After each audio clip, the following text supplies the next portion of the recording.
மாண்புமிகு பேரவைத் தலைவர் அவர்களே, ராஜபாளையம் தொகுதியில் சேத்தூர் பேரூராட்சியில் பாதாள சாக்கடை அமைக்க அமைச்சர் நகராட்சியுடைய அமைச்சர் அவர்கள் இப்பொழுது சனத்தொகையை எடுத்துக்கொண்டால் 25,000க்கு மேல் உள்ளதால் அதை அமைக்க அமைச்சர் முன்வருவாரா என்பதை பேரவைத் வாயிலாக அறிய விரும்புகின்றேன். ஏற்கனவே பதில் சொல்லியிருக்கிறோம்.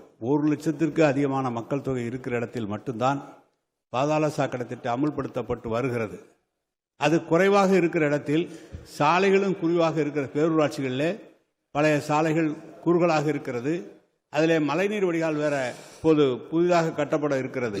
எனவே பாதாள சாக்கடை திட்டம் அதற்கென்று அதுக்கு செயல்படுத்த ஆரம்பித்தால் சாலைகள் மிகவும் பழுதடைந்து 2 ஆண்டு காலம் 3 ஆண்டு காலம் மிகவும் சிரமமாக இருக்கும்.